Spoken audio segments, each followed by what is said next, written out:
Welcome to Under Baobab Skies, and welcome to our journey into Zimbabwe. Our journey starts here, at the end of an ordinary day, or perhaps a day much like any other, somewhere in the rural countryside.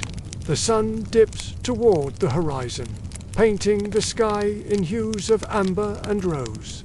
The air is still, carrying the sweet scent of acacia blossoms and the earthy aroma of plowed fields. In the distance, the silhouette of an ancient baobab tree stands tall, its gnarled branches reaching up like the arms of a giant. Beneath its protective shade, a fire crackles softly, casting flickering shadows on the faces gathered nearby. Here, around this fire, time seems to slow down. The worries of the day melt away into the gathering darkness. The elderly man stirs the embers with a stick, his weathered face etched with the wisdom of years. His deep-set eyes, like pools of starlight, hold countless stories, tales of a rich history that stretches back through the ages. As the fire dances before us, let us imagine ourselves transported back in time, walking barefoot on ancient paths, listening intently to the words that flowed from the man's lips. He speaks of a bygone era, a time when the Shona people thrived in these very lands.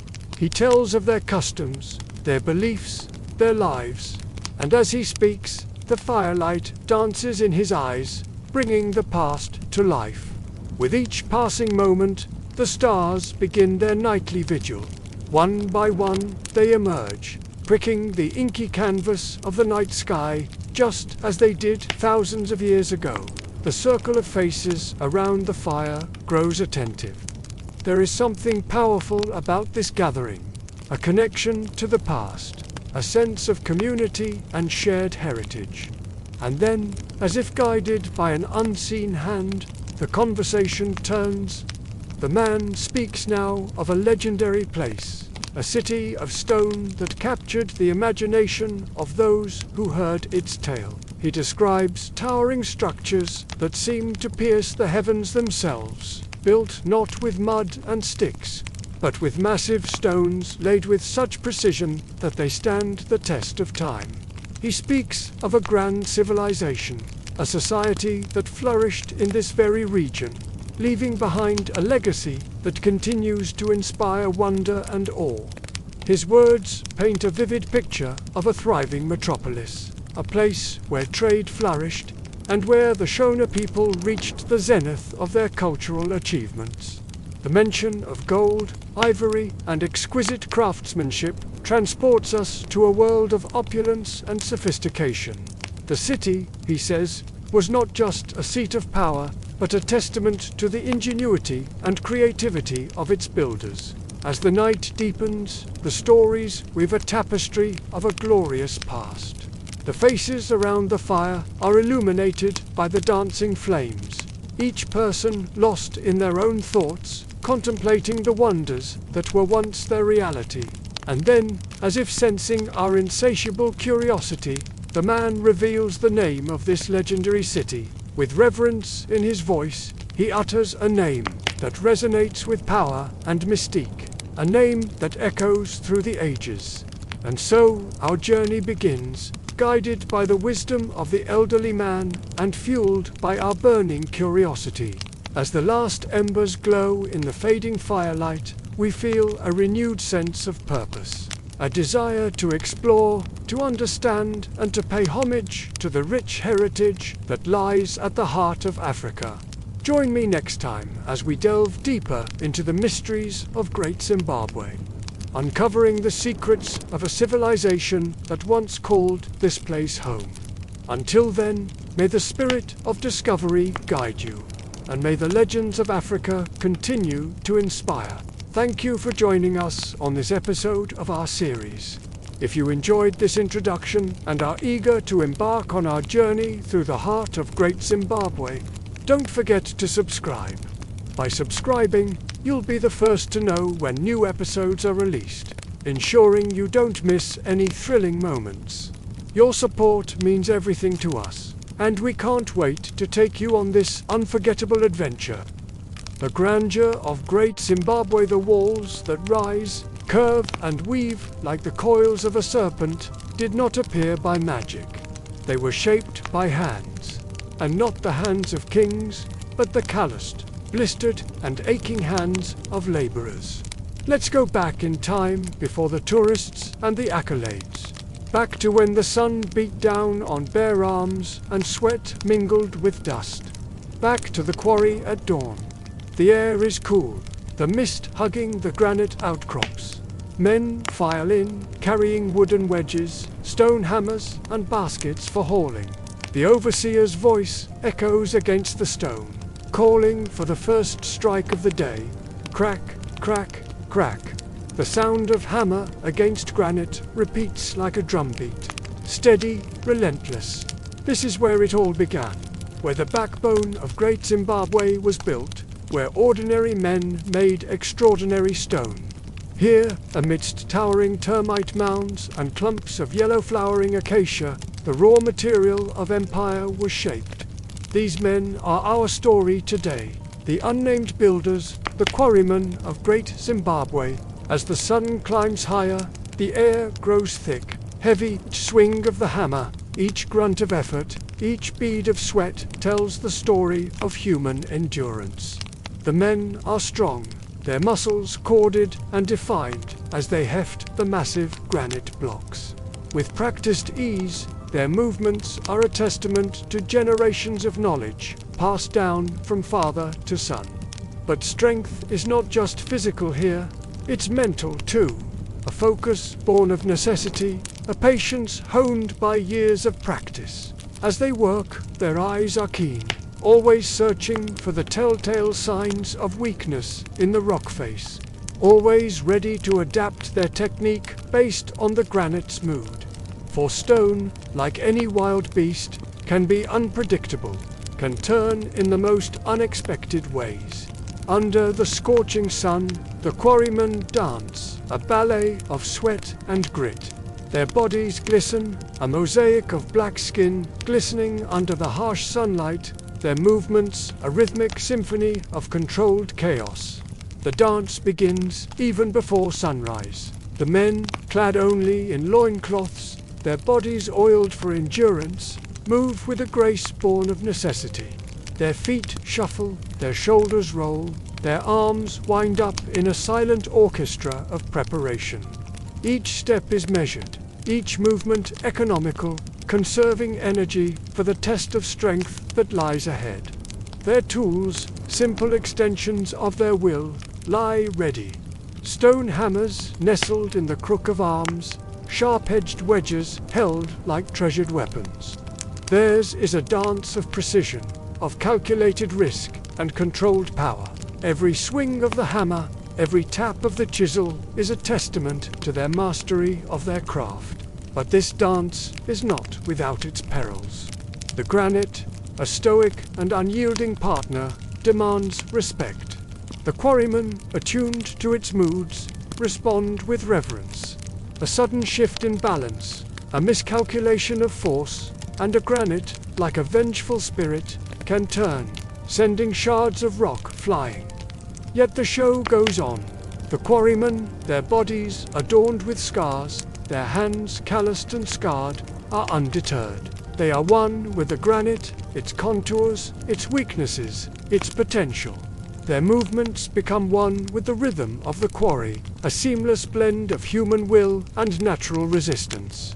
By midday, the sun is high, the temperature soaring. The air shimmers, distorting the world into a shimmering mirage. The men, their bodies slick with sweat, their eyes squinting against the glare, push on. Their dance becomes more frenetic, the movements faster, the blows more forceful. The granite weathers the storm, its surface glistening with moisture, its edges blurring in the heat haze. But the quarrymen do not falter.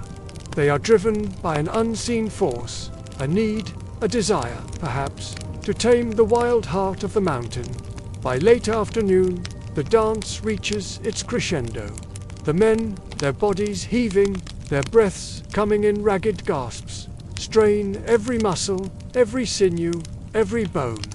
The granite, sensing their determination, seems to hold its breath. Then, with a final shudder, a block breaks free. Tumbling down the rock face, a cheer goes up. The men, momentarily forgetting their exhaustion, celebrate their victory over the stubborn stone. In their eyes, a mixture of triumph and relief, of satisfaction and respect for their adversary. It was back-breaking, work quarrying, shaping and carrying blocks that could weigh as much as a man himself. The granite was merciless, often refusing to yield without a fight, and yet the men persevered, coaxing, cajoling, even screaming at the stone until it gave way. They understood the secrets of the stone, its weaknesses, its fissures, the way it breathed in the heat. They knew how to find the soft spots, how to exploit tiny flaws, how to wedge and hammer until the giant cracked. And when it did crack, the men of Great Zimbabwe knew exactly how to shape that fracture, how to mold the broken pieces into the grand design of their city. There were no oxen teams to drag these stones, no pulleys or wheels, only human strength, rhythm and persistence.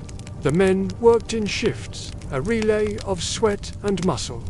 While some chipped and shaped, others transported the blocks. Networks of pathways, carefully laid out, became arteries through which the lifeblood of the city flowed. These were not just laborers, they were artists, each stone block a canvas. They chiseled patterns, symbols, even messages into the granite, imbuing each monolith with a piece of their soul. The walls of Great Zimbabwe are not just defensive structures, they're galleries of granite sculpture. The workers knew that their task was not merely to build a wall, but to erect a monument, a legacy in stone. They took pride in their work, their hands moving with the precision of seasoned craftsmen. As the centuries passed, their descendants would look upon these walls and see the echoes of their forefathers' skill. But it was not only the weight of the stone that broke their bodies. It was the danger. Granite is unpredictable. A crack in the wrong place could send shards flying, slicing skin or blinding an eye. Sometimes fires were lit against the rock face to make it fracture, but fire is dangerous too. One misjudged blaze could scorch men alive. And yet, still they came, still they worked. Their obedience to chiefs and kings was absolute, their duty to their leaders and their city unquestioning. Many a day, the men looked up at the growing walls and wondered about the lives of the nobility. What feasts were held within those very walls? What councils of war or peace took place in the shade of those towers? Did the king ever glance down and think of the men toiling below? Did he appreciate the sweat and sacrifice embodied in each stone? And what of the ordinary people, the women, the children, the traders, the artisans? How did they view the city's growth? Did they, too, take pride in its imposing grandeur, or did they, like the laborers, understand the sweat and suffering behind its magnificence? The men toiled in near silence. The only sounds were the ringing of hammers on stone, the scrape of tools, and the occasional shout as a block shifted or fell. Even their sweat seemed to hang in the oppressive heat. It was a silence born of concentration, a silence that spoke of respect for the task at hand. When a block was dislodged, the men would gather around it, not just to admire the newly shaped stone, but to discuss, to argue, to debate its purpose. Some believed that the walls were meant to keep enemies out, a bulwark against invaders. Others thought they were a symbol of the king's power, a constant reminder of his greatness. Still, others saw them as a way of taming the land, of turning the wilderness into something more manageable. The stones bore witness to their hopes, their fears, their dreams. The men of Great Zimbabwe left their mark not just on the city's walls, but on its very soul. And so, as you stand before the ruins today, remember the men of the quarry. Feel the weight of the stones. Hear the echo of their hammers, see the dust of their sweat. Understand that Great Zimbabwe is not just a pile of bricks, but a testament to human endurance, a monument to the sweat and sacrifice of countless men who lived and died in its shadow. When the heavy stones were finally set into the walls, life for the laborer did not become easier. The city of Great Zimbabwe was alive, bustling with smoke from cooking fires, goats bleating in enclosures, and the laughter of children echoing against stone courtyards. Yet, for those who built it, this grandeur was lived from the margins. Laborers lived in simple huts on the outskirts, away from the grand enclosures of rulers and traders. Their huts were made of clay and thatch, clustered tightly together, smoke curling into the air. Their food was millet porridge, sometimes thickened with beans or flavored with a little dried meat, but rarely anything luxurious. Those who built walls never feasted like kings, they survived day by day. Let's pause here for a moment. The women of the city ground their grain on flat stones, their muscles strong from a lifetime of labor. Their tools are simple, just stone and grit, yet their task is vital. Without grain, there is no porridge, no sustenance. As they work, their bodies sway to the rhythm of the seasons, the dry winds and the rains, the rhythm of life itself. Their voices rise in unison, a song of labor, a song of survival. The days were long. Even after the quarries, men might be called to carry firewood, dig ditches, or repair damaged walls. Women rose before dawn to fetch water, grind grain, or brew beer for rituals. Children helped herd goats or gather wild fruit, their bare feet toughened by the rocky soil. Life was communal, yes, but it was also demanding. Every member of the household carried weight. Let's pause here for a moment. The men of the city, they too had their daily tasks, herders and builders, each with their calluses and scars. They, too, knew the bite of the sun and the sting of the winter winds. They, too, sang their songs of labor, their voices echoing the strength of their ancestors. Under the vastness of the Zimbabwean sky, they toiled and they dreamed of a world beyond the horizon, a world whispered about by wandering traders. The city thrived through trade. From the coast, Swahili traders came bearing news of distant lands, of gold-domed mosques and bustling markets where spices from Arabia mingled with silks from China. Laborers would listen, wide-eyed, as the traders spun tales of cities that glittered like the stars, of oceans teeming with riches, and of mountains of gold that dwarfed even Great Zimbabwe. Let's pause here for a moment. The traders of the city, they were storytellers, too, peddlers of dreams and merchants of desire. They spoke of distant lands, of silks and spices and dreams that shimmered like gold under the desert sun. They carried tales as precious as the goods they sold, tales that stirred the imagination and set the spirit free. With every tale they told, they wove magic in the air, a magic that mingled with the dust of the road and the whispers of the wind. As the sun climbed higher, casting its golden rays over the sprawling city, the laborers returned home, their bodies weary, their spirits resolute. They walked through the city's heart, past the towering walls and majestic buildings. Yet their steps were not led astray by the grandeur around them, for they were bound by an invisible thread to the rhythm of their daily lives. In the quiet of their huts, amidst the rough walls of clay and thatch, they found solace. Within these humble dwellings, life unfolded in its simplest forms.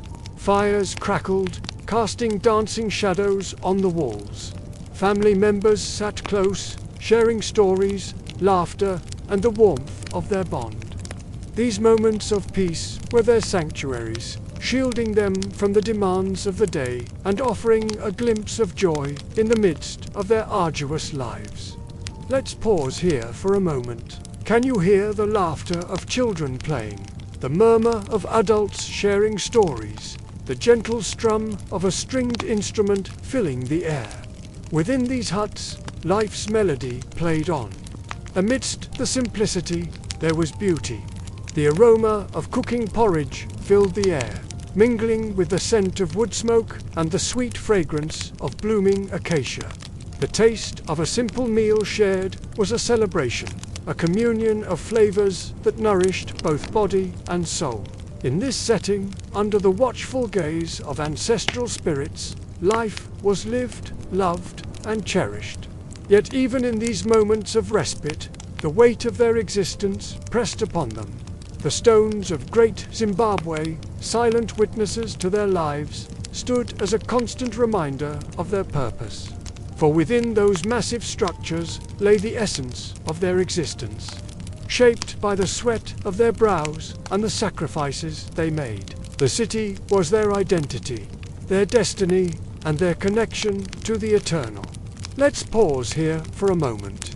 The elders of the city, they, too, had stories to tell, tales of the city's growth and the struggles that shaped it. They spoke of droughts and floods, of battles fought and won, and of the unwavering spirit of the people.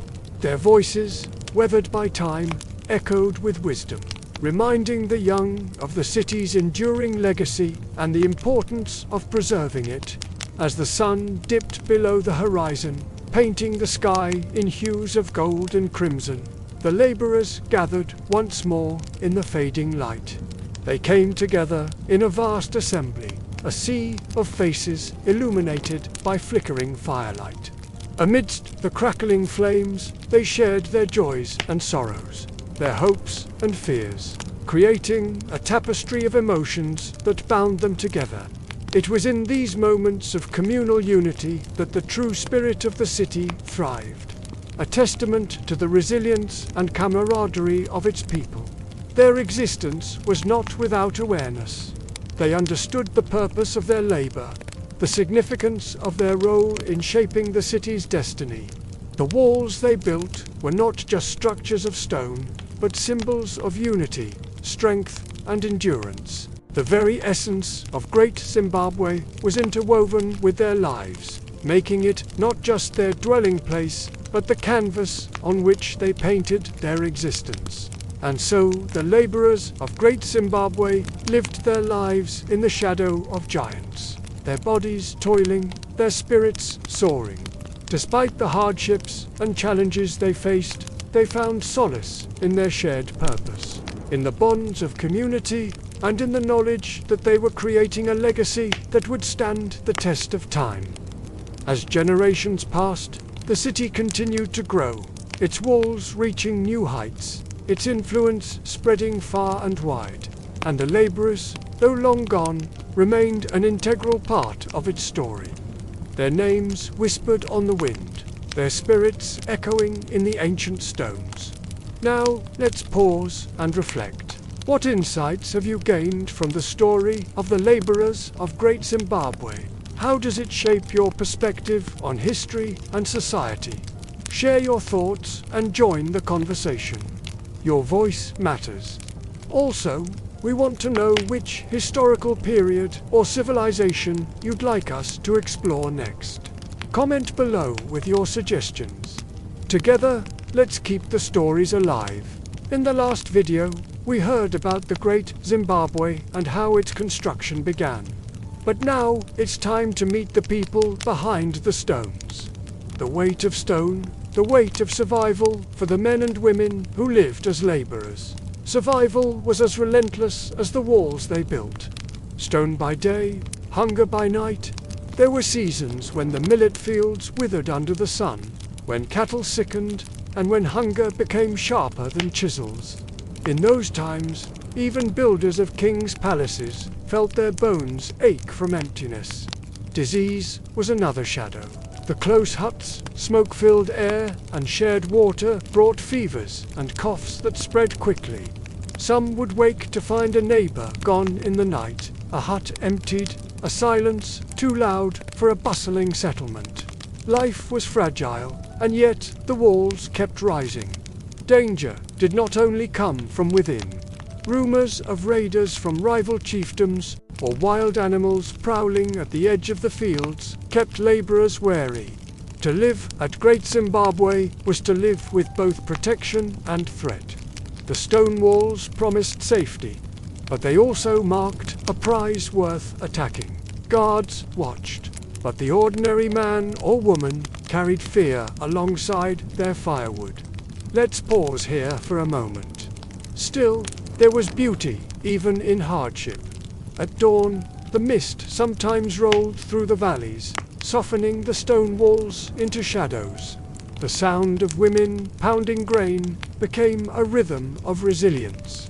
The laughter of children chasing goats between huts was proof that life refused to bow fully under the weight of survival. To be a laborer was to balance suffering and pride.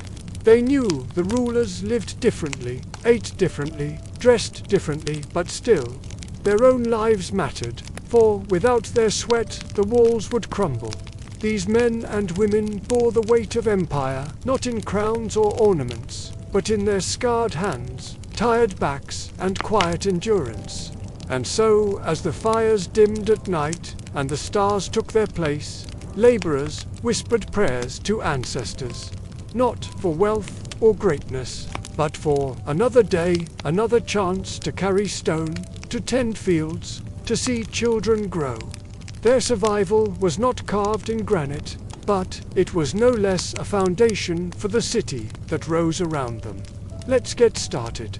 The heart of this great city was a royal enclosure where the ancestors of the Shona people are believed to have settled around the 11th century AD. Over time, it became the seat of power and home to the kings and queens who ruled for 8 generations. The royal enclosure was a sacred space where rituals and ceremonies were performed to honor the gods and ensure the prosperity of the kingdom. However, outside the protective walls of the royal enclosure, life was not as serene. In fact, it was tough. It was not uncommon for people to die from hunger or disease. Sometimes entire families would vanish in the night, leaving their homes abandoned and their fate unknown. The threat of animal attacks or raids by neighboring tribes loomed large, casting a shadow of fear over the everyday lives of the people. Despite these hardships, the people persevered. They built houses close together for safety and comfort, with round huts made of mud and thatch clustered near granaries and workshops. This way, if danger approached, they could flee to the safety of the towering stone walls that surrounded the city. Each wall was uniquely beautiful and played a role in the social and spiritual life of the people. These thick stone walls were not just a means of defense, but a symbol of unity and strength. Building them required a lot of effort, manpower, and organization. Every able-bodied person participated in the construction of the walls, working tirelessly to make them stronger and taller. The walls became a source of pride for the people, a testament to their ability to create something so grand and enduring. But the walls were also a constant reminder of the need for vigilance. For while they provided protection from external threats, they also attracted the attention of invaders. Raiders from neighboring chiefdoms often targeted the city because of its wealth and strategic importance. The people lived in a constant state of readiness, always aware that an attack could happen at any moment. Men were assigned to guard duty, keeping a lookout for approaching enemies. The fear of attack was ever present, casting a dark cloud over the daily lives of the people. Life in the city was not just about working and fighting. People also found ways to find joy and beauty in their surroundings. Despite the hardships they faced, they valued the small pleasures in life, like the soft morning mist that rolled down the valleys, the rhythmic sound of women pounding grain, and the laughter of children playing among the huts. These moments of beauty were a reminder that life, despite its challenges, was still worth living. For instance, there was a particular reverence for the royal family. While the common folk lived in huts made of mud and thatch, the royalty enjoyed the luxury of more spacious and elaborate residences. These royal palaces were not just places to live, but symbols of the ruler's power and wealth. The palaces were adorned with intricate designs and decorations, showcasing the craftsmanship and artistry of the people. However, it's important to note that this grandeur was not excessive or ostentatious. Rather, it was a reflection of the Shona people's deep respect and admiration for their leaders. But beyond the palaces and walls, life was not easy. The Shona people faced many challenges, including droughts, famines, and diseases. These hardships tested their resilience and forced them to adapt and innovate. For example, they developed irrigation systems to water their crops and domesticated animals for food and labor. They also had a rich oral tradition that passed down stories, beliefs, and values from one generation to the next. The Shona people are known for their vibrant culture and traditions, which include a rich oral history, storytelling, music, and dance. These cultural practices played a significant role in their daily lives, providing a sense of identity, community, and continuity. Storytelling, in particular, was an important way of preserving history, teaching moral lessons, and entertaining the community. Music and dance were integral parts of social gatherings and religious ceremonies, expressing the joys and sorrows of everyday life. These cultural practices not only enriched the lives of the Shona people, but also contributed to their overall well-being and resilience in the face of adversity. As the sun sets over the horizon, we find ourselves in the heart of a bustling city. The air is filled with the sounds of daily life, the chatter of merchants, the laughter of children at play, the rhythmic pounding of a blacksmith's hammer, and the scent of wood smoke from cooking fires mingles with the aroma of fresh bread from the communal ovens. It's a place where trade flourishes, bringing merchants from distant lands and filling the market stalls with exotic spices, colorful fabrics, and precious metals. The hum of activity echoes the vibrant energy of the Shona people who call this city home. Here, life revolves around the great enclosure, the spiritual and administrative center of the city. Nearby, craftsmen ply their trades, creating intricate works of art from wood, stone, and metal. The city is a hub of creativity and innovation, where skilled artisans produce goods that are not only functional, but also beautiful. Beyond the city walls, rolling grasslands stretch as far as the eye can see, dotted with grazing cattle and the occasional lone tree. The landscape is a testament to the Shona people's deep connection to their environment, where every element plays a role in their daily lives. In the distance, the majestic Mount Zimbabwe stands as a silent guardian, its peak touching the sky. The mountain holds a special significance for the Shona people, believed to be the home of their ancestors and the source of their cultural identity. As the sun begins its descent, casting long shadows across the land, the city comes alive with music and dance. The rhythmic beats of drums and the melodies of traditional instruments fill the air as people gather in the open spaces to celebrate life. The dances are a vibrant expression of the Shona people's cultural heritage, telling stories of their history, beliefs, and traditions. Beneath the star-studded sky, the city transforms into a magical realm where the past and present intertwine. It's a place where the spirit of the Shona people shines brightly, their resilience, creativity, and love for life evident in every aspect of their existence. This is a tribute to the Shona people and their ancestral home, celebrating their vibrant culture, rich traditions, and enduring spirit. It has a journey back in time to a place where history comes alive and the legacy of a great civilization continues to inspire. This is the story of the builders of Great Zimbabwe, a tale as old as time.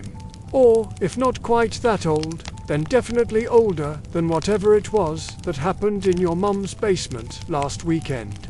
See, this dry and dusty plateau was once alive with activity. Back in the day, there were all these tiny chiefdoms dotting the landscape, each one made up of a bunch of villages. These villages would have looked pretty similar to one another. They had round huts with thatched roofs made of dried grass, cattle enclosures nearby, and fields where they grew crops like sorghum and millet. Life was pretty chill back then. There wasn't a whole lot of action going down around here. And honestly, everyone was kind of just living their best life. I mean, sure, they didn't have any fancy development or technology or anything like that, but they were getting by. They had what they needed, and that was enough for them. They lived under a wide open sky, and they looked up at the clouds and they dreamed about a million different things, just like you do. And they dreamed of something better. In this little corner of paradise, a group of people with big dreams started to take shape. They wanted to create something special, something unique. So they came up with the idea of building walls. But not just any walls, mind you, these were gone. Be huge walls made of massive granite blocks that stretched as far as the eye could see. Yeah, these guys were ambitious, to say the least. They wanted to create a monument to their culture and their history, something that would stand the test of time.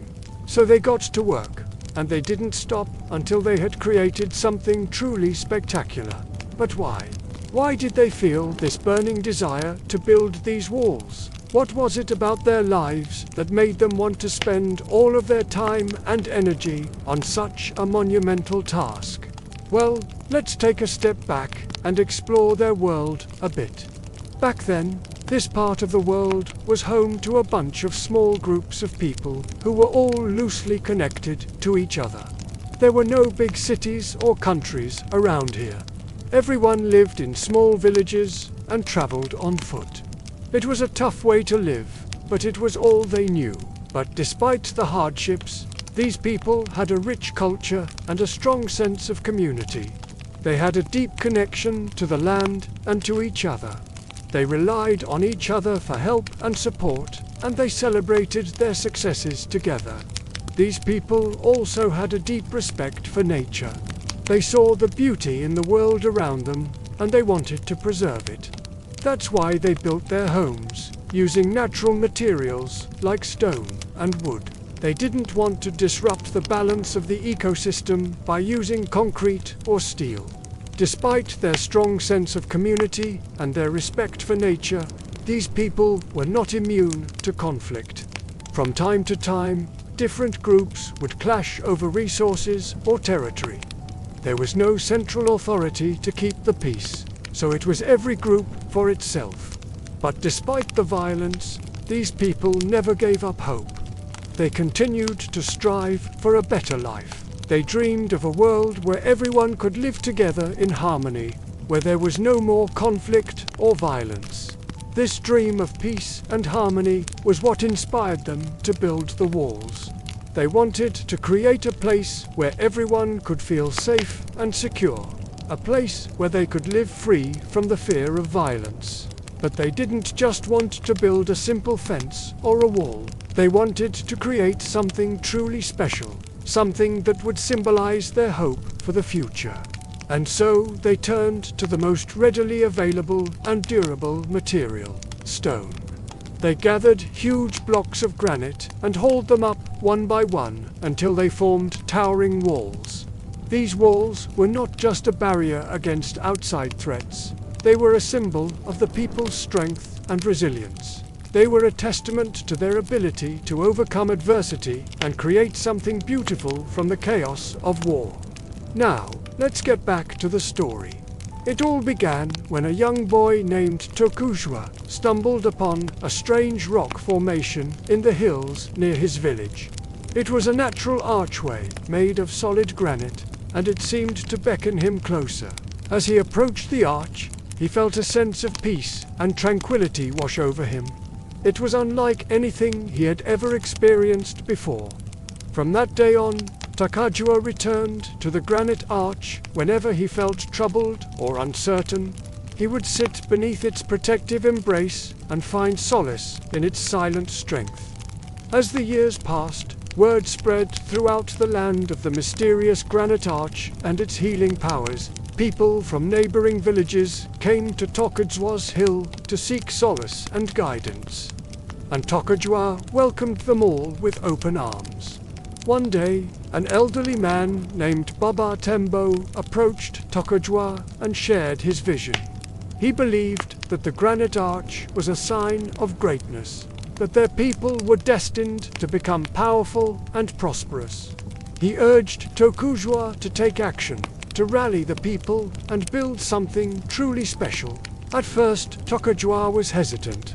He was just a young man with big dreams, and he wasn't sure if he was up to the task.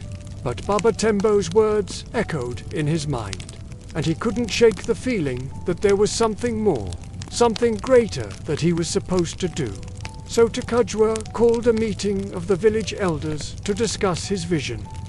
At first, they were skeptical, but as Tokajwa spoke, they began to see the potential. They agreed to support him in his quest to build something great. And so the people set to work. They cleared the land and began quarrying the granite, hauling the massive blocks up one by one until they formed towering walls. It was hard, tedious work, but they were driven by a common purpose. They wanted to create something that would last for generations to come. As the walls grew taller and wider, so did the community. People from neighboring villages came to help, and soon there were thousands of people working together to create something truly special. It was a community unlike any other, bound together by a shared purpose and a dream of greatness. But as the project grew, so did the challenges. The people had to solve complex engineering problems, and there were times when it seemed like the project might fail, but they never gave up. They worked tirelessly, day and night, until the walls were finally complete.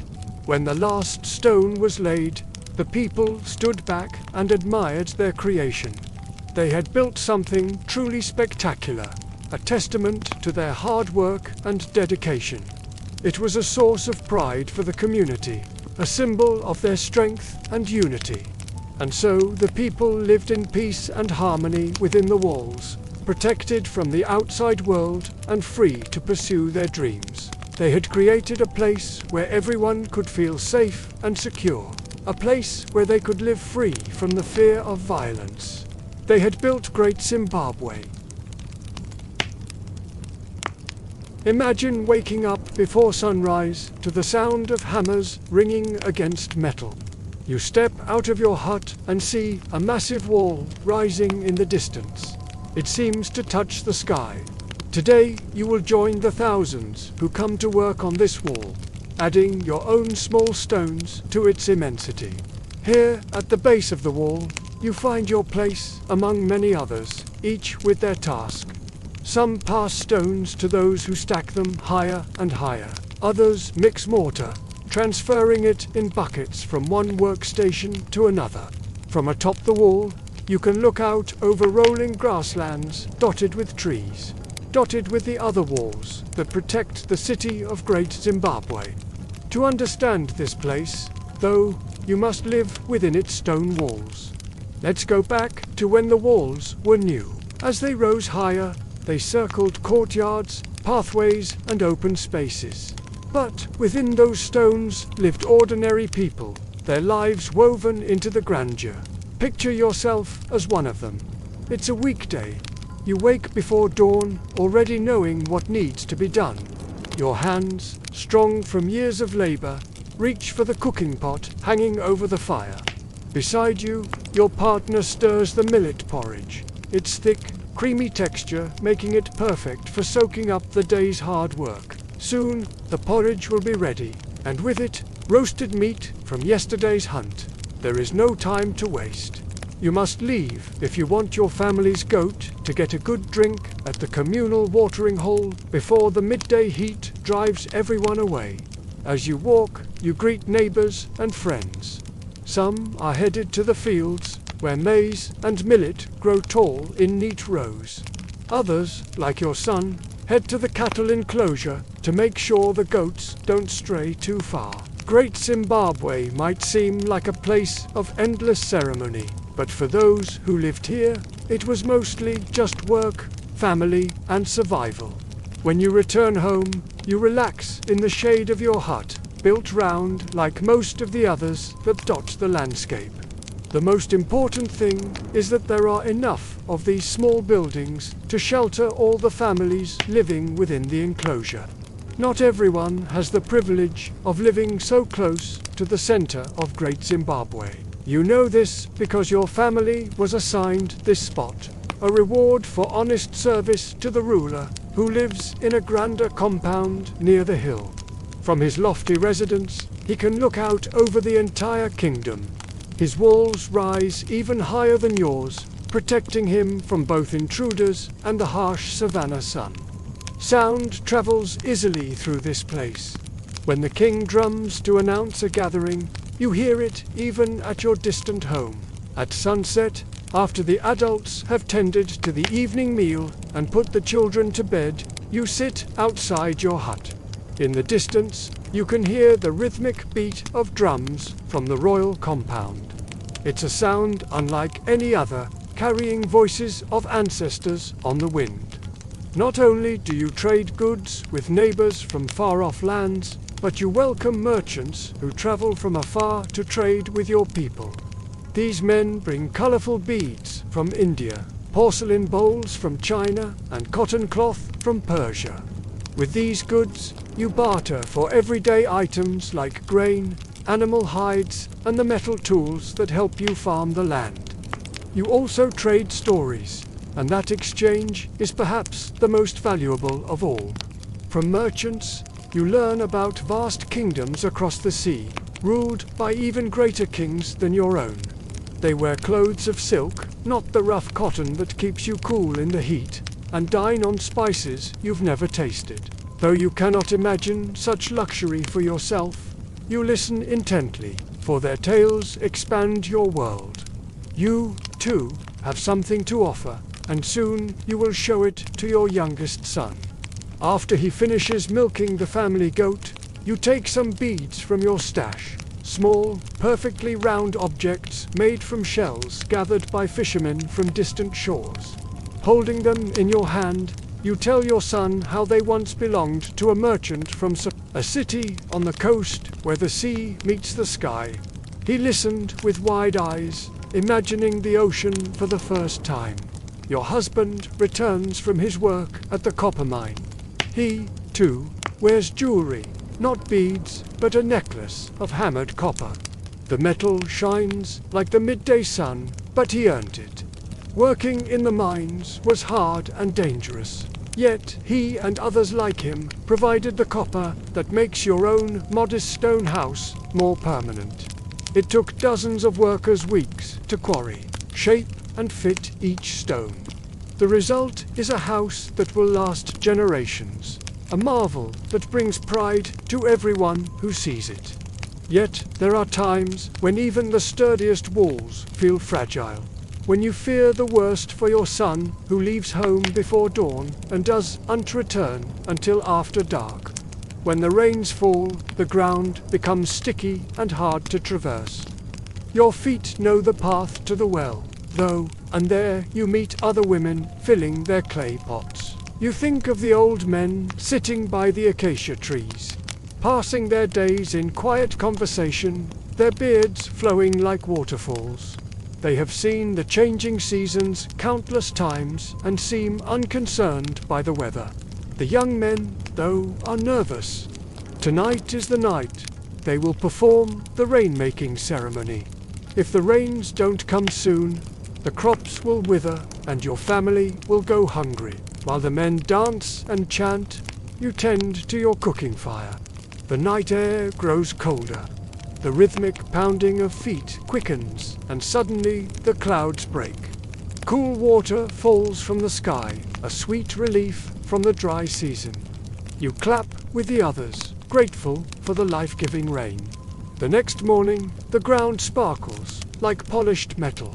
The rainmaker's performance brought much-needed water to the fields. For now, you can rest easy. You don't always feel safe within the walls of Great Zimbabwe. Sometimes at night, you hear the screams of women and children taken by predators. Even the mighty walls cannot keep everyone safe. On those nights, you huddle close to your family, grateful for their warmth, wishing the darkness would pass quickly. During the day, you find comfort in the company of others. Laughter echoes as children play near your home. They're playing at being warriors, swinging sticks like spears and pretending to battle. You smile, remembering when your son was that age, when you and your husband built him a toy spear and shield from wood and hide. As the light fades, you gather around a dying fire with your family and friends. Roasted meat sits in the center, surrounded by gourds of beer and bowls of sweet potatoes. Someone strums a lyre, plucking notes that dance like firelight on the breeze. The music swells and ebbs, just like the strength of the sun throughout the day. Life at Great Zimbabwe is more than work, ceremony and survival. It is community. You raise your head to gaze at the Milky Way stretching across the night sky. Just like the people of the great enclosure, you feel connected to something larger than yourself. In the morning, you wake to the sounds of hammers ringing against metal and the shouts of workers high atop the stone walls. You stir the porridge over the fire, thinking about the journey ahead of you. Today, you and your family will help build the walls of Great Zimbabwe, adding your own small stones to its immensity. Today, we are in the heart of southeastern Africa. I am standing within the largest stone structure in the world. All around me are the remains of buildings made entirely of granite without any mortar. I'm standing here at the great enclosure within Great Zimbabwe, one of the most remarkable archaeological sites on the planet. This sprawling complex was once the capital of a great kingdom and home to tens of thousands of people. Now, although this site is rightly famed for its spectacular architecture, it's easy to forget that every stone monolith and every fallen wall once stood proudly amidst a bustling city full of everyday life. Just imagine yourself standing on this hilltop overlooking the sprawling metropolis, looking down on bustling marketplaces, busy workshops, public buildings and royal residences, all crafted amidst the same dry stone structures. Indeed, this city wasn't just an administrative center and religious sanctuary. It was also a vibrant urban hub.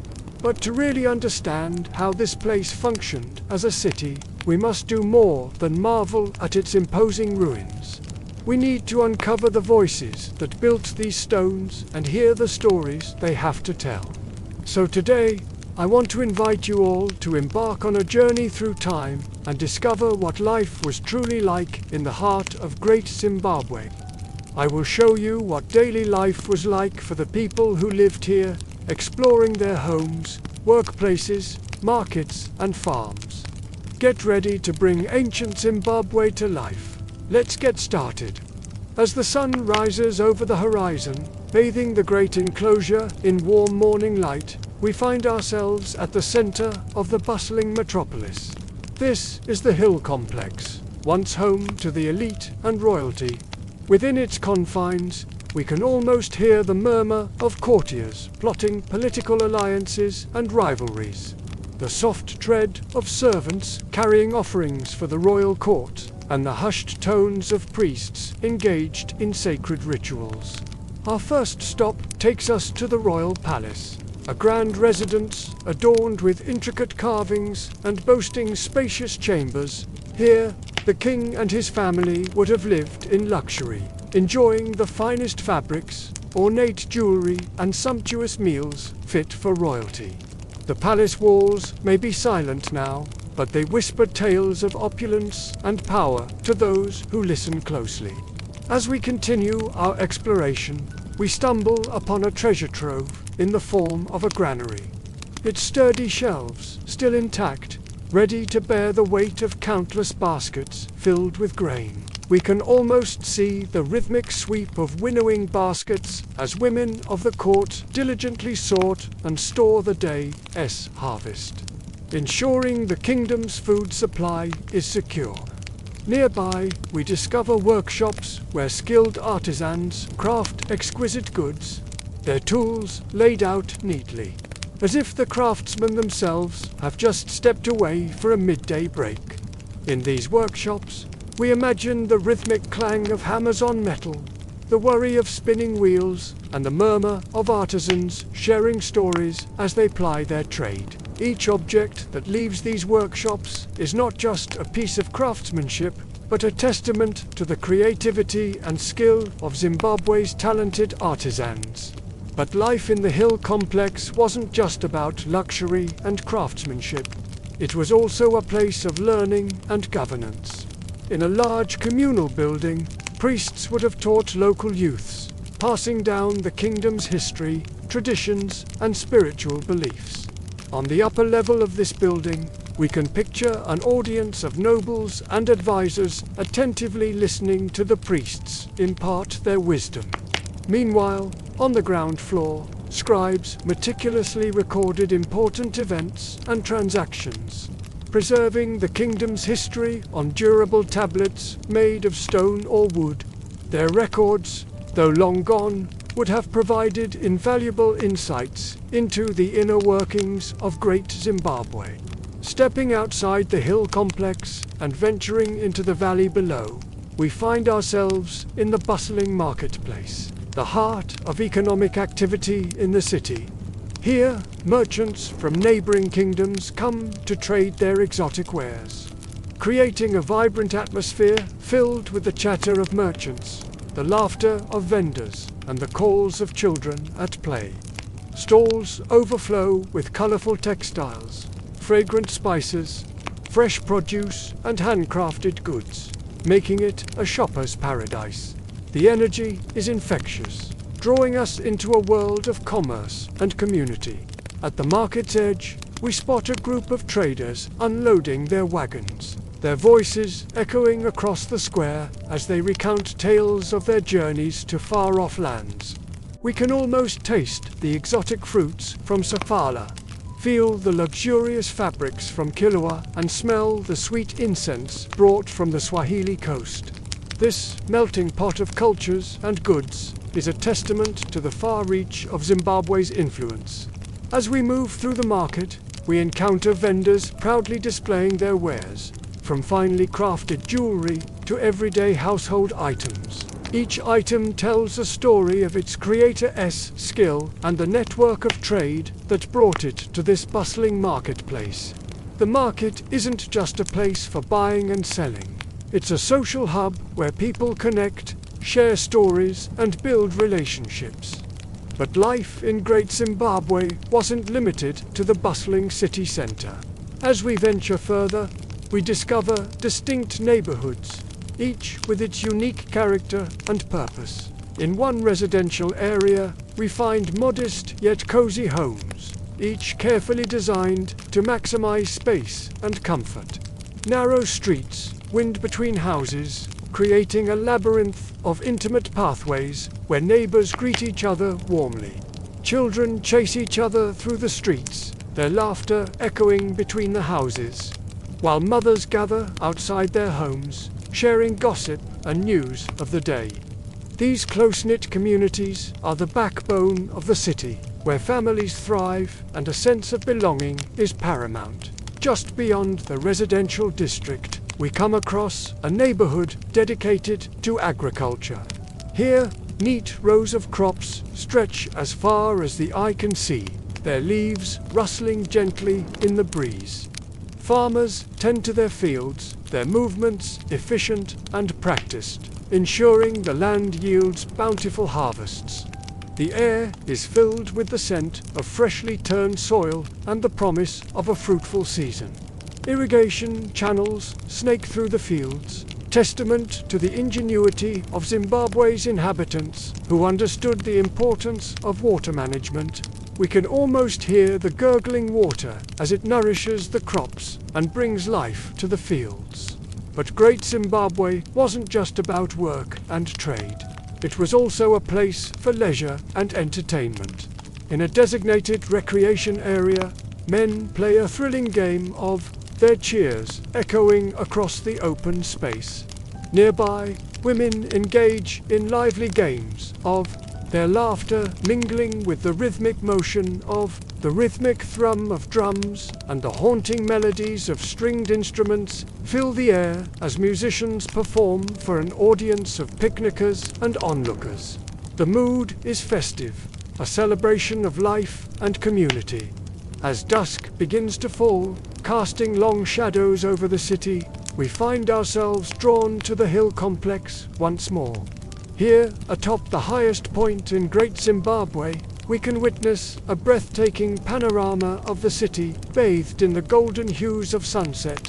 The sight is awe-inspiring, a fitting end to a day spent exploring the rich tapestry of life in this ancient metropolis. With the sky ablaze with color, we bid farewell to Great Zimbabwe, carrying with us the echoes of laughter, the murmurs of history, and the warmth of a community that thrived within these ancient walls. But our journey through time is not over. There's still so much more to discover in the vast expanse of ancient African history. Today we're exploring Great Zimbabwe, a UNESCO World Heritage Site and once the capital of the Kingdom of Zimbabwe. Great Zimbabwe was the center of a thriving society that controlled trade routes across southeastern Africa. But how did this impressive city get its start? Well, it began as a small settlement, but soon grew into an important trading post, thanks to its location near gold mines and agricultural lands. Over time, it became the seat of a powerful monarchy. Great Zimbabwe is home to many impressive structures, including the iconic Great Enclosure, which has thick walls made of massive granite blocks. This amazing structure likely served as a fortress and a symbol of the city's power.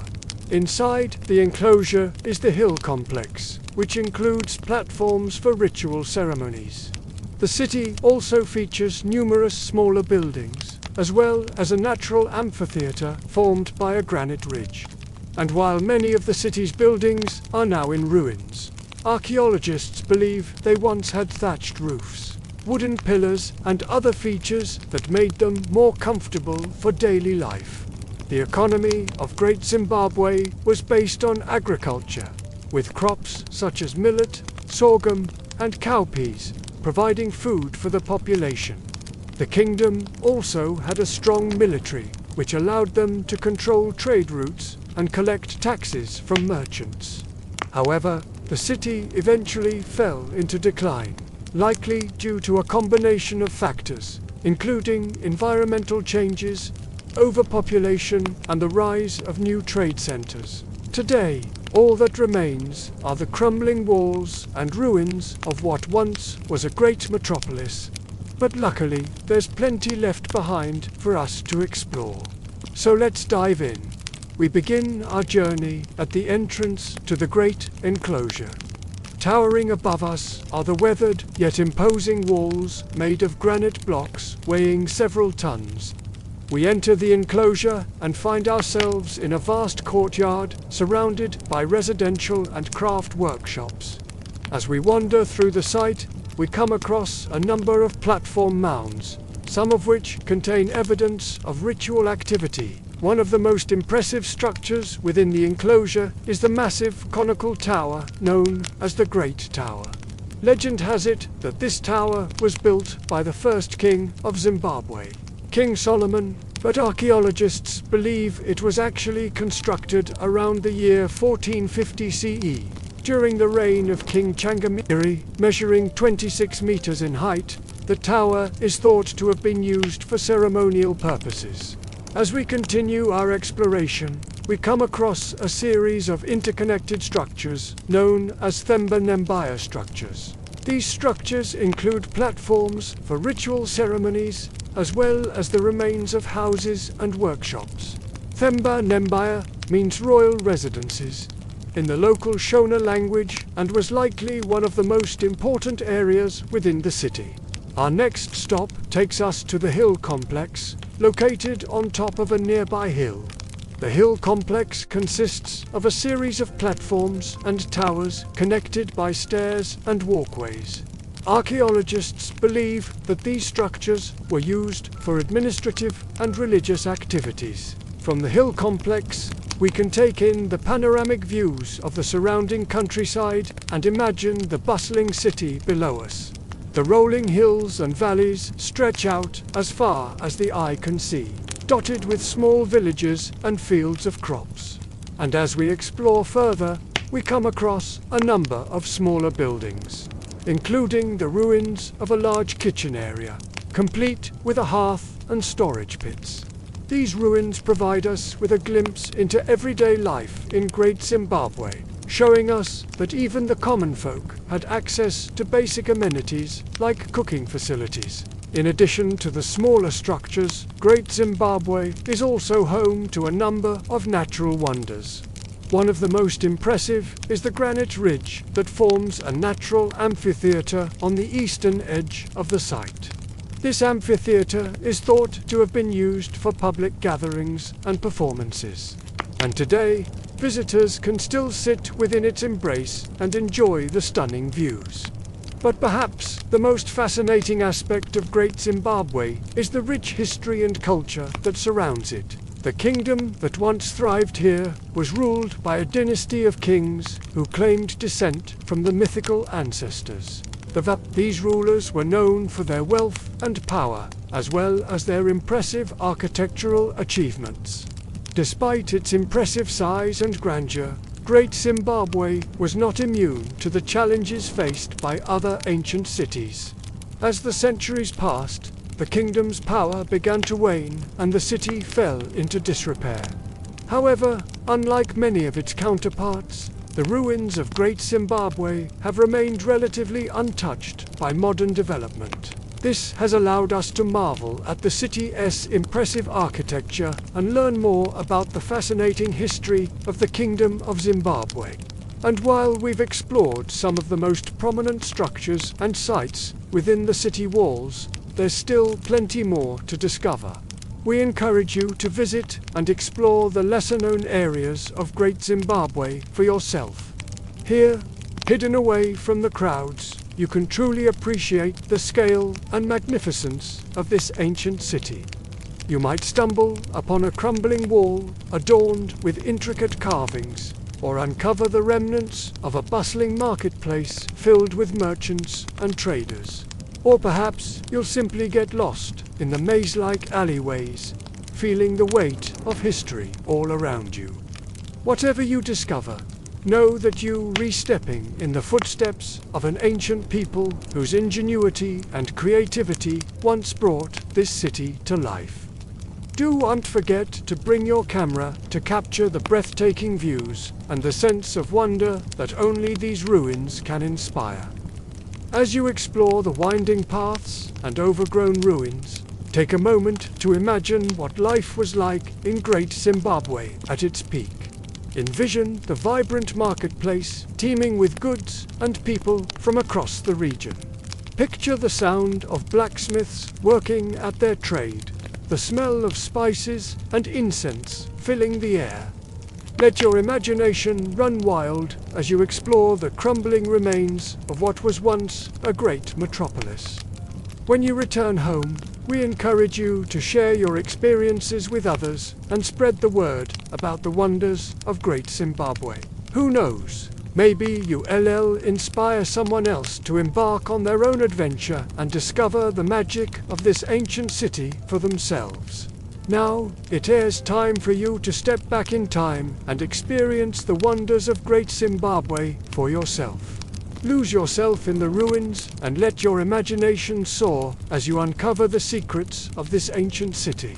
It's me, and today I am going to tell you about a magnificent set of relics from Great Zimbabwe called the Birds of Stone, Wings of Mystery. Among the many relics of Great Zimbabwe, few hold as much weight as the soapstone birds. Carved with patient hands, each stood tall upon a column, part bird, part human in spirit, wings folded close, gaze eternal. They were not decoration, they were messages. Silent, symbolic, powerful. To the Shona people, birds carried voices between the earth and the sky. They were messengers of the ancestors, watchers in the realm where the living could not walk. These stone birds, then, were guardians of power, carved not for beauty, but for meaning. Each curve, each detail, carried whispers of kingship, of fertility, of the sacred link between rulers and the divine. The birds may have symbolized totems of royal clans. Some scholars see in them the battler eagle, a bird sacred in Shona belief, circling high above the land as a sign of watchfulness and protection. Others see owls, creatures of wisdom and shadow. Whatever the species, the essence is the same. These were no ordinary animals. They were bridges between rulers and ancestors, between stone and spirit. In the courts of Great Zimbabwe, when the king performed rituals, the stone birds watched. When ancestors were invoked, their eyes of carved stone bore silent witness. The people who gathered before the walls would have seen them rising above, constant as the sky, unchanging even as generations passed. You feel the presence of those who came before us, their spirits woven into the fabric of this place. They lived, they loved, they built, and their legacy lives on in stones and stories. The birds, with their folded wings, carried that truth in stone, so it would never be forgotten. Here, in this hallowed ground, we connect with the past. Through every ruin, every carving, every whisper of wind, the spirit of Great Zimbabwe stirs. The soapstone birds, silent sentinels, stand as symbols of a glorious heritage. Their message echoes through time, reminding us of the enduring legacy of a vanished civilization. When European explorers first stumbled upon the ruins of Great Zimbabwe, they saw the stone birds, but they did not hear the whispers. To them, they were curiosities, odd statues whose meaning could not be imagined. And so, they wrote their own stories, stripping the birds of their Shona spirit, claiming they must have come from Arabia, or even from the far lands of the Bible. For the Shona, these outsiders' words were theft. The birds had always been more than art. They were clan spirits, protectors of lineage, guardians of sacred places. When one was taken away, it was as if the ancestors themselves had been disturbed. Yet the explorers did not stop. Bit by bit, the birds were stolen, shipped across oceans, placed in museums far from the soil that had birthed them. Now let's pause here for a moment. The wind moves gently through the acacia branches. Birds call from the high branches, their songs echoing through the vastness of the sky. You can almost feel the warmth of the African sun on your skin. As you stand beneath the shade of a baobab tree, its ancient branches reaching out like gnarled fingers.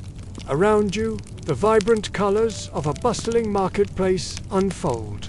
The air is alive with the scent of spices, and the rhythmic cadence of a storyteller's voice fills the warm evening air. And now, listen closely. Can you hear the whispers carried on the wind? They speak of ancient powers, of spirits residing in the very stones, and among them, the tale of the Great Zimbabwe unfolds. Now you hear the mournful cry of a lone bird, soaring high above the land, carrying with it the hopes and dreams of a people. But now the scene shifts, and we find ourselves in the hallowed halls of a grand European museum, where the artifacts of distant lands are displayed. Cold marble floors echo with the footsteps of those who come to marvel at the wonders held within these four walls. Among the treasures on display, a soapstone bird stands silent and stoic, its origins long forgotten. Here the whispers have faded, replaced by the hushed tones of awestruck visitors. But as you gaze upon the unblinking eyes of the sculpture, do you sense a flicker of movement? A subtle shift in the air, for even within these sterile confines, the spirit of the bird lingers, waiting to carry you away on its wings. And as the last rays of daylight paint the sky with hues of gold and crimson, you find yourself drawn back to the bustling marketplace, where the vibrant energy of 1,000 stories awaits. There, among the colorful fabrics, the clink of glasses, and the rhythmic thrum of a nearby guitar, you hear the echoes of a culture rich in tradition and deep in history. Here, the whispers of Zimbabwe come alive, weaving tales of courage, resilience, and the enduring power of the human spirit. And yet, despite the violence of colonial theft, the birds carried their power. Even in foreign halls of glass, they stared unblinking, their folded wings holding the weight of memory. Scholars in Europe studied them, but could not agree on their meaning. Was it political? Was it spiritual? Was it both? They searched for answers. While the Shona already knew, the birds were voices of the ancestors, symbols of the sacred union between land, people, and ruler. And so, the story of the stone birds becomes a story of loss and resilience. Each bird that left Zimbabwe was a piece of the soul that was stolen, a piece of their history, culture, and identity that was taken away without their consent. The pain of this loss is palpable, leaving a gaping wound in the cultural landscape of Zimbabwe. Yet, despite this wound, the spirit of the people remains unbroken. They carry their heritage in their hearts and ensure that their traditions and stories are passed down through generations.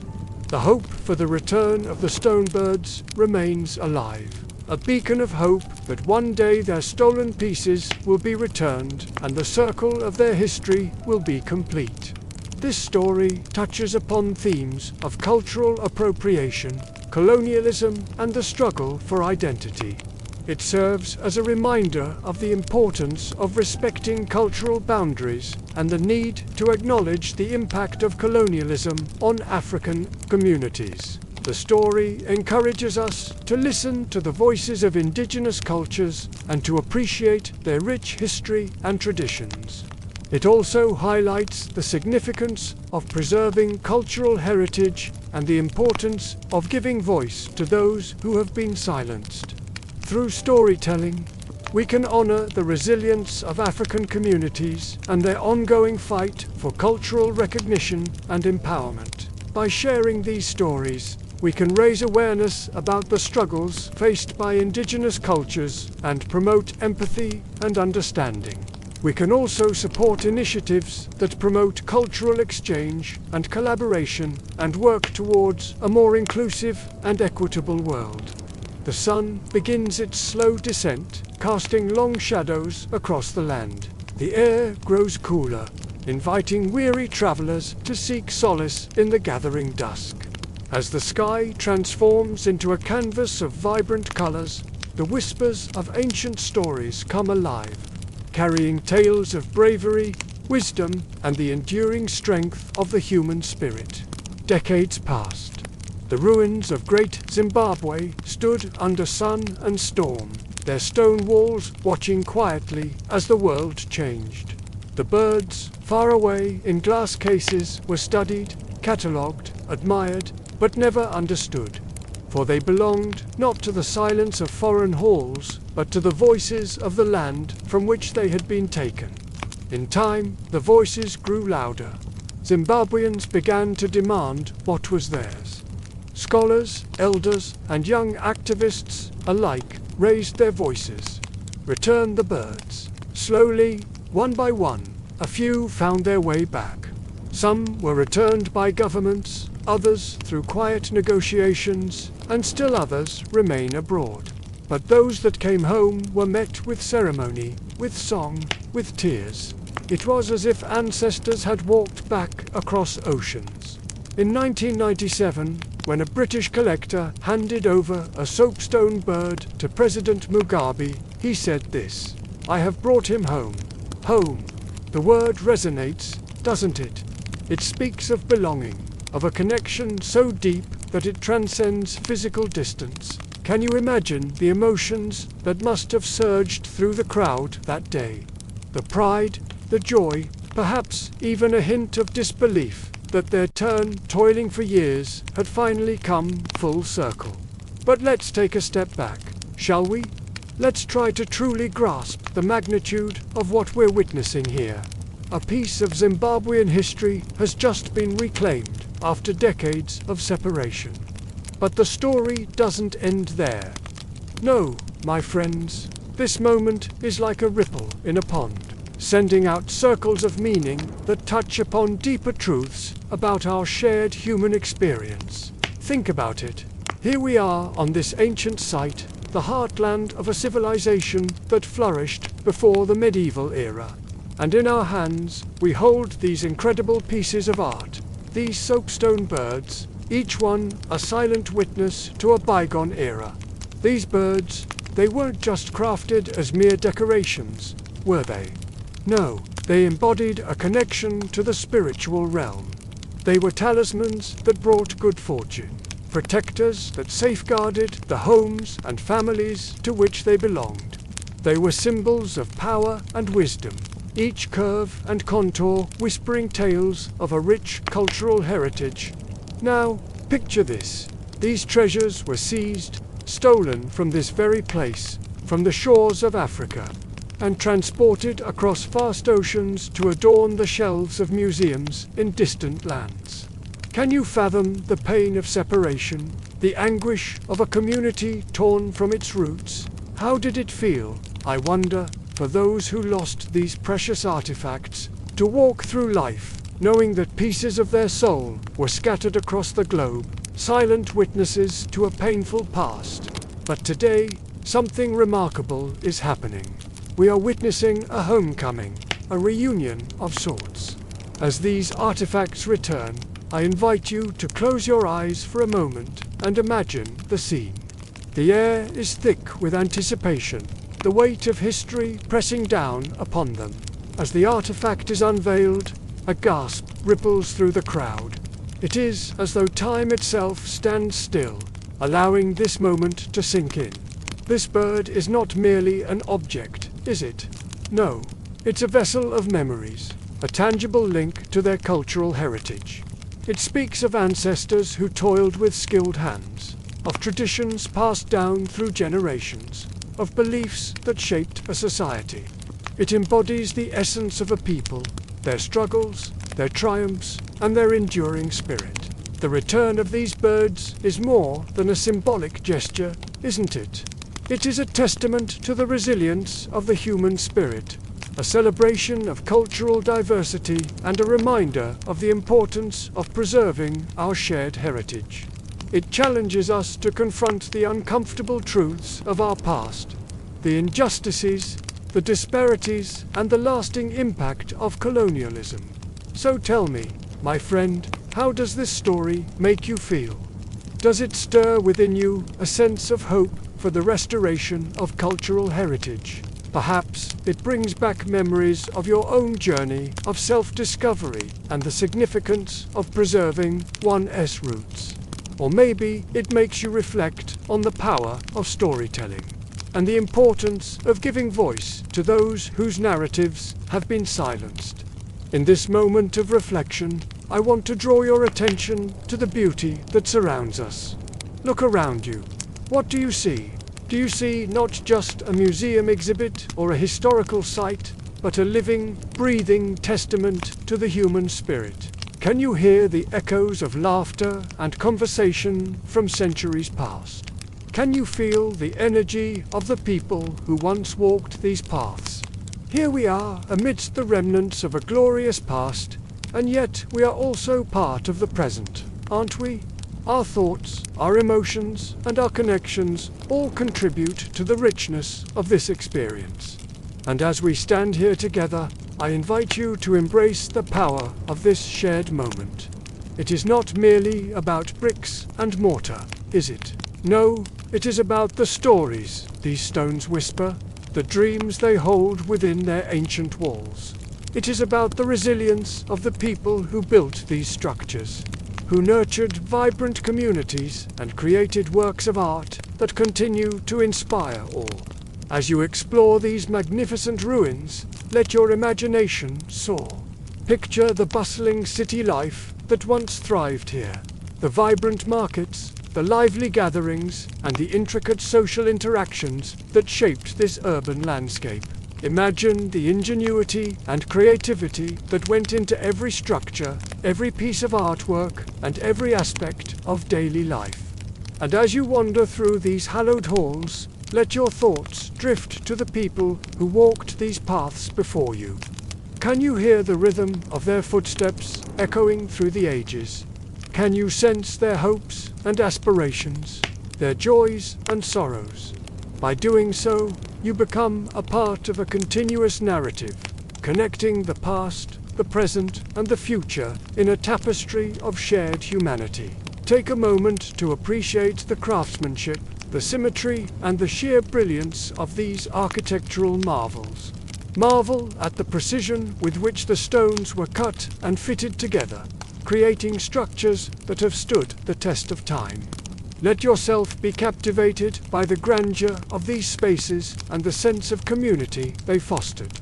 And as you do so, remember that these ruins are not merely remnants of the past, but living testimonies to the human spirit.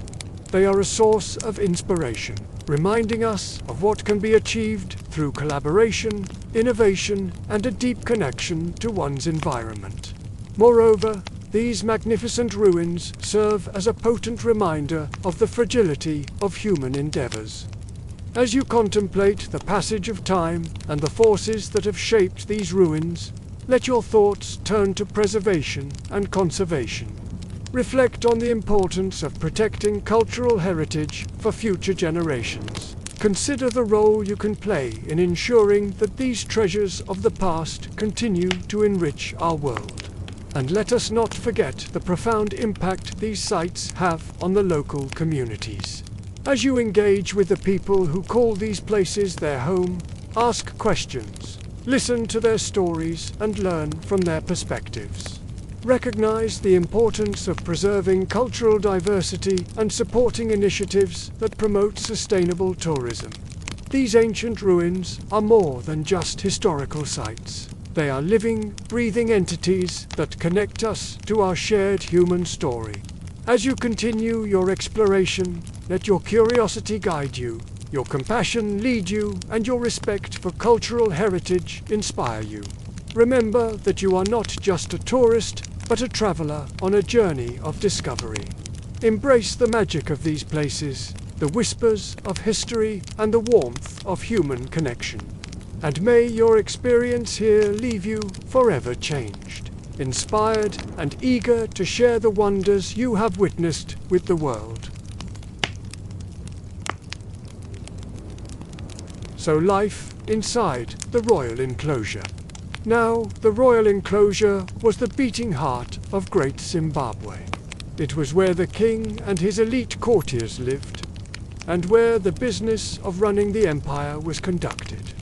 It was also where the spirit of Great Zimbabwe was born and thrived. The royal enclosure was built around a platform aligned with the cardinal points of the compass and oriented towards the rising and setting sun. Here the king and his court lived and worked in relative luxury, surrounded by the bustle of the city and the tranquility of nature. Now, the royal enclosure was not just a place of work and power, it was also a place of beauty and culture.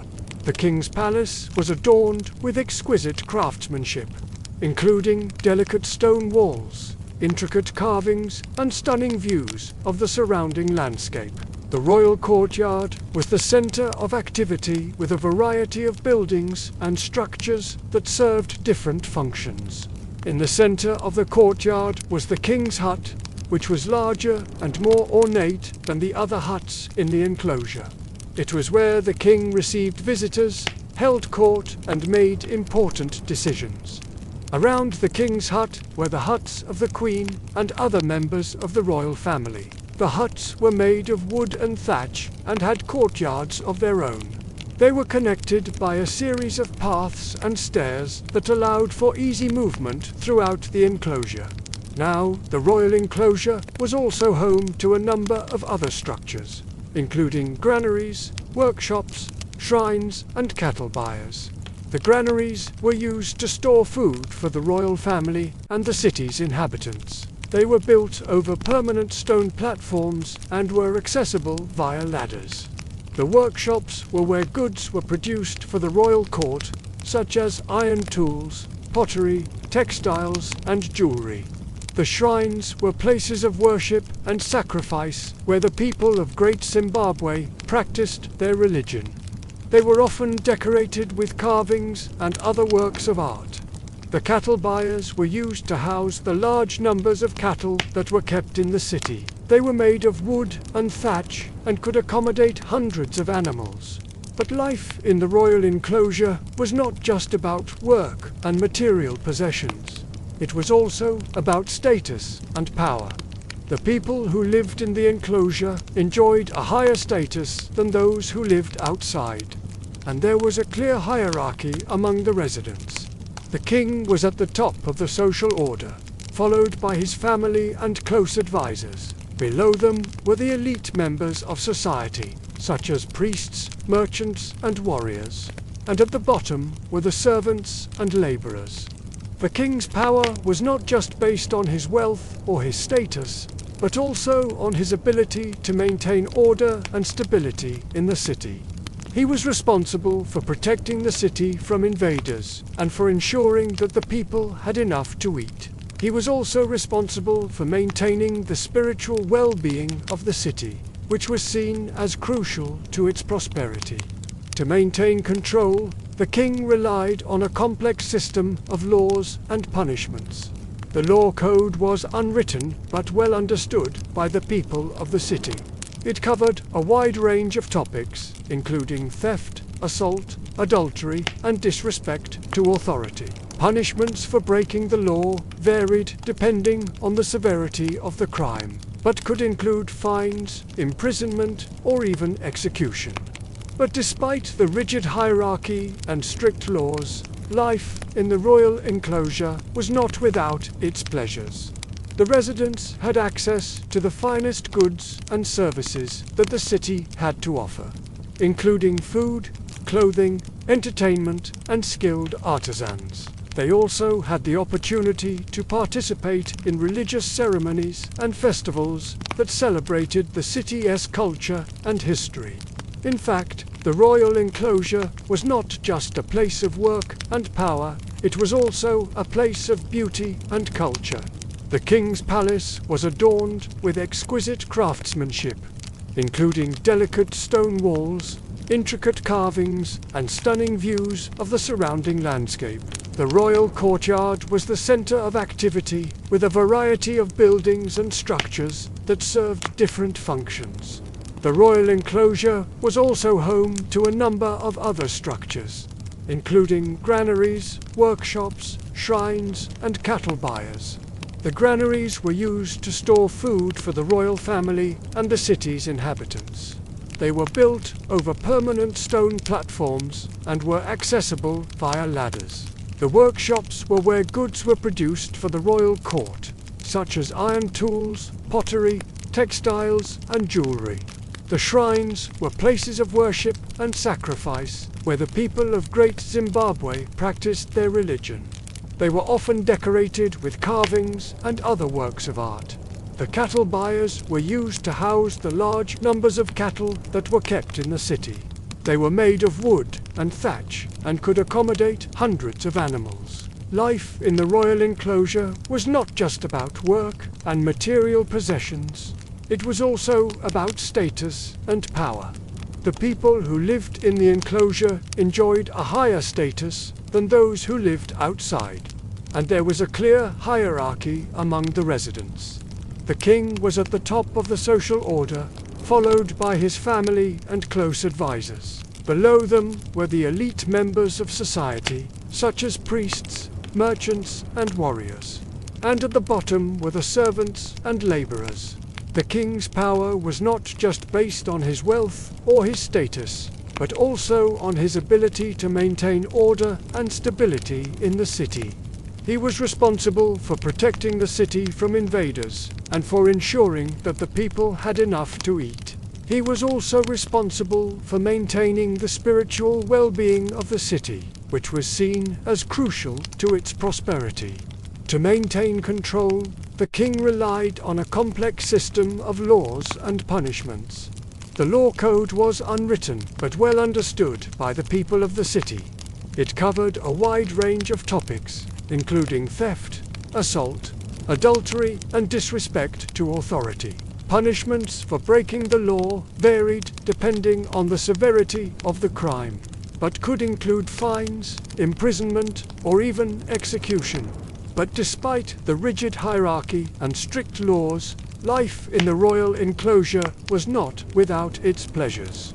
The residents had access to the finest goods and services that the city had to offer, including food, clothing, entertainment, and skilled artisans. They also had the opportunity to participate in religious ceremonies and festivals that celebrated the city's culture and history. In fact, life inside the royal enclosure was more than just work or duty. It was a way of life.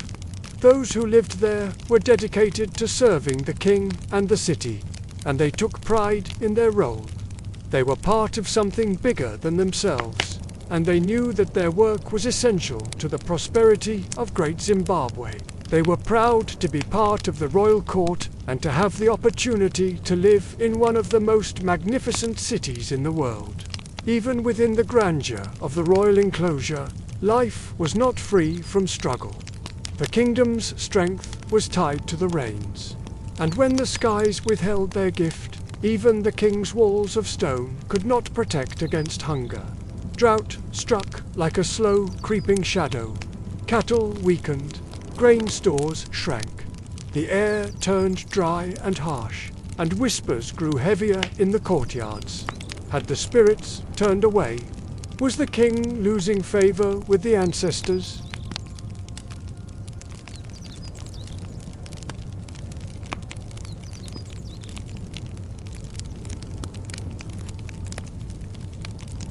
It was in these moments that ritual deepened. Priests and spirit mediums were called, sacred fires were lit, songs rose into the dry air, and calabashes of beer were poured onto the earth in offering. The king himself, believed to stand closest to the ancestors, would lead the people in prayer, his voice rising among the carved stone walls, echoing into the night. Let's pause here for a moment. The fire flickers against stone, and in the silence we hear the low chant of prayer carried by the wind.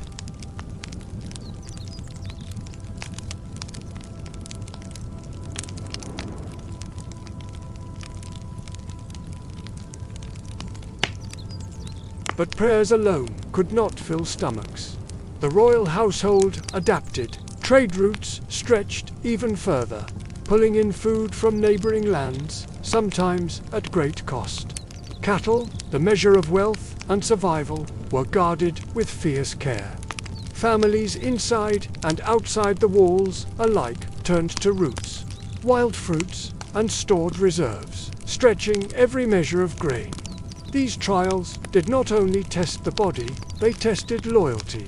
For if famine grew too severe, people questioned their rulers. Was the king still chosen by the ancestors, or had his blessing faded? Such doubts were dangerous, for the power of Great Zimbabwe rested not just on stone walls, but on belief.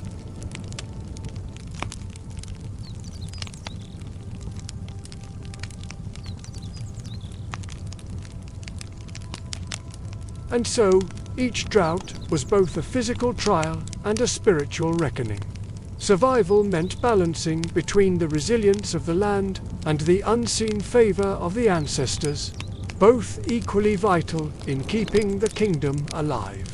Now, I'd like to take you on a journey through time, back to the height of the kingdom of Great Zimbabwe, when the land was green and the people prosperous.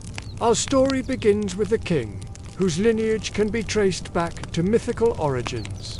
A direct descendant of the legendary Nahanda, he is the embodiment of the kingdom, his well-being intertwined with the fate of his people.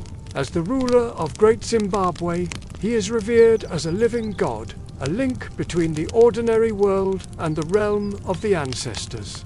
His every word carries weight, his every action watched. Yet beneath the weight of his royal duties, he is also a man wrestling with mortality, a man who fears the day his bloodline will end with him. One day, a delegation arrives bearing a cryptic warning. A rival kingdom, envious of their prosperity, is mobilizing for war. Our king knows this threat is not one to be taken lightly. The very survival of his kingdom hangs in the balance. He turns to the sacred advisors, the Shona, spirit mediums, the conduits to the ancestral realm, seeking guidance. They are the interpreters of omens, the readers of the subtle signs that reveal the intentions of the gods. Their verdict: a dangerous imbalance has been detected. The ancestors are displeased, and the kingdom, unless appeased, faces ruin. The king, torn between his duty to his people and the demands of the ancestors, makes a fateful decision. He will offer his daughter in marriage to the spirit of the land, a desperate attempt to restore balance and avert disaster. But this is no ordinary union. It is a ritual of immense power, fraught with peril. For the spirit of the land is not easily won over, and should the king fail to satisfy its demands, the consequences will be dire, not just for him, but for the entire kingdom. His advisors work tirelessly, readying everything needed for the ceremony. The heart of their preparation is the sacred enclosure, an area within the royal residence where the veil between the physical and spiritual realms is at its thinnest. Here, offerings are made, rituals are performed, and the presence of the ancestors is most strongly felt. But the ritual is long and complex, demanding absolute precision. Each step must be perfect or risk incurring the wrath of the spirit. As the day of the ceremony approaches, the entire kingdom is on edge. People from far and wide come to witness this extraordinary event, bringing with them offerings and prayers for the king and their country. The king, adorned in the finest robes, walks slowly towards the sacred enclosure, the weight of his people's hopes and dreams. Their faith in him as their leader and their link to the ancestors rests heavily on his shoulders. Inside the enclosure, the atmosphere is thick with anticipation. The smell of incense fills the air, mingling with the sound of chanting and the rhythmic beat of drums. The spirit mediums, their bodies adorned with intricate patterns of white clay, dance in a trance-like state, their movements designed to attract the attention of the spirit. But the spirit remains elusive, and the king's anxiety grows. Will he succeed in appeasing it, or will his kingdom pay the price for his failure? Just when hope seems to be fading, the mediums suddenly stop their movements. Their eyes are fixed on the king, and in unison they begin to speak, their voices echoing the ancient words of power.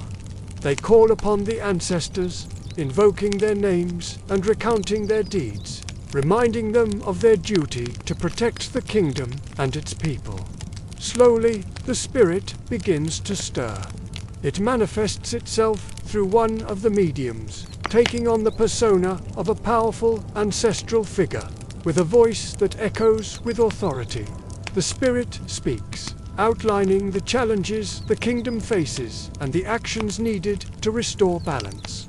The king listens intently, taking notes of the spirit's demands. He understands that this is not just a test of his faith, but a challenge to his leadership. The ritual ends with the king making solemn promises to honor the spirit's wishes. He pledges to make changes, to enact reforms, and to ensure the prosperity of his kingdom. As the crowd disperses, the king stands quietly in the enclosure, contemplating the words of the spirit. He knows that his task is far from over. The real challenge now begins. The challenge of turning the Spirit's words into action, of leading his people out of danger and into a future of hope and prosperity. But the king is not daunted. He has the support of his people, the guidance of his advisors, and most importantly, the favor of the ancestors. Together, they will face whatever challenges lie ahead. For the kingdom of Great Zimbabwe is more than just a collection of stones and soil. It is a testament to the indomitable spirit of a people, their unwavering faith in their traditions and their ability to adapt and overcome even the greatest challenges. Behind the thick stone walls of Great Zimbabwe, royal life carried both privilege and weight. Families of the elite lived within carefully arranged compounds, each household linked by duty to the king. Women adorned in beads and fine cloth worked the kitchens, pounded millet and tended fires, while men moved between council meetings, cattle crawls and trade negotiations. Children played in the courtyards, their laughter rising between the ancient walls. But even play was tied to duty. Young boys learned to tend cattle, a symbol of wealth and survival, while girls were trained in household work and the customs that bound them to their lineage. Each step of daily life was watched by elders, who reminded them that they were not just children, but heirs of stone and spirit. The year is 1450, and you are watching echoes of Africa. Life at the court of Great Zimbabwe was a tapestry woven with threads of tradition, politics, and peril. Each morning dawned with ritual. Before the sun chased away the night, the royal court stirred to life. In the grand enclosure, the king's wives and their families prepared for the day. Their homes, made of wood and thatch within the massive stone walls, offered a glimpse into their world. Furniture crafted from polished wood stood alongside woven mats and chests overflowing with fabrics, each fold telling tales of trade routes and distant lands. Incense filled the air, mingling with the aromas of cooking. Millet, the staff of life in this region, was ground into flour, then baked into bread. Meat from the royal herds sizzled over open fires, seasoned with herbs gathered from the hills nearby. As the aroma of roasted meat and sweet plantains drifted through the compound, it was a reminder of the responsibilities resting on their shoulders.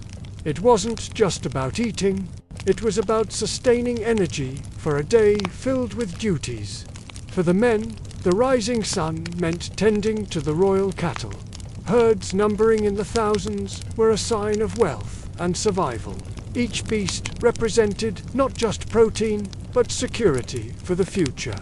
The women, adorned with intricate beadwork and flowing linen, took up the rhythm of the household. Some pounded grain, the steady thump of pestles echoing in the stone chambers, transforming hard kernels into flour.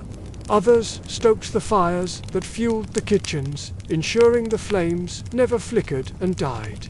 These tasks were not merely chores, they were lessons in resourcefulness and balance, skills that would sustain them if times grew lean. And always there was the watchful presence of elders, their eyes keen, their memories long. They saw in every child a reflection of their ancestors, a link in the chain of lineage. Every action, whether stoking a fire or guiding a young boy to herd cattle, was a lesson in duty and heritage. They reminded the children that they weren't just playing, they were preparing. They were learning to carry the weight of their legacy. And yet, even in this cradle of responsibility, there was room for laughter. Children, unburdened by the weight of their adult lives, found joy in the courtyards. They chased each other through the legs of cattle, their squeals echoing in the vast space. They pretended the cattle were wild beasts, their own voices their only weapon against imaginary foes. It was a game that honed their instincts, turning a simple courtyard into a hunting ground.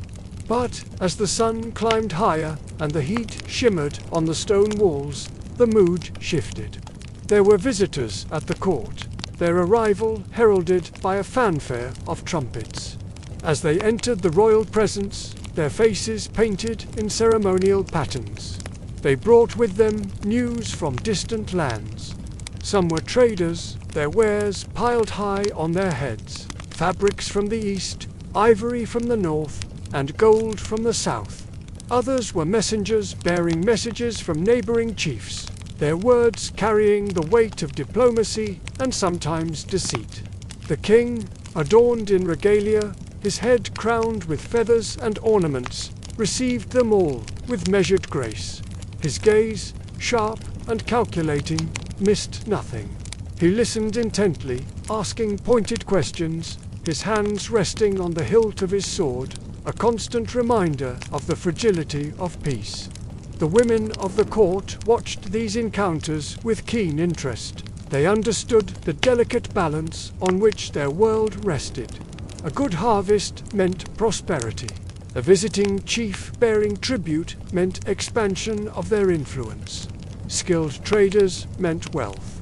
But they also knew that drought, a rebellious neighbor, and dwindling trade could spell disaster. So as the king negotiated and bargained, the women found ways to make each resource stretch, each grain last longer, each animal provide more sustenance. They were the backbone of the kingdom, ensuring that even if the world outside the stone walls trembled, life within them beat on. Yet despite the careful balance of life at the court, cracks were beginning to show. The very abundance that had drawn people to live near the king's court now bred discontent. As the population swelled, so did the pressures on resources. Water, once plentiful, became a precious commodity. Land, once used for cattle grazing, was claimed by new arrivals. And with scarcity came competition, fracturing the harmony that had defined their way of life. In this world of shifting alliances and hidden agendas, the king's sons plotted in the shadows, their ambitions as dangerous as the venomous snakes that slithered in the hills. Whispers of rebellion hung in the air, heavier than the smoke that curled from the cook fires. Brothers, once united in their loyalty to the crown, now eyed each other with suspicion. Was that extra portion of meat at the evening meal a test of loyalty? Was the newest hut in the compound a subtle boast? Was the extra fine cloth draped around a visiting chief's wife a silent challenge to the king's own wife's attire? Every action was weighed, every word measured. Trust, once abundant, became a rare commodity. The king, burdened by the weight of his kingdom, sought solace in rituals, pouring out his fears to the spirits of his ancestors. But even the spirits seemed distant, their usual guidance replaced by an ominous silence. Fear, like a creeping vine, began to choke the life out of the court. It seeped into the huts at night, slithering under doors, taking root in the minds of the people.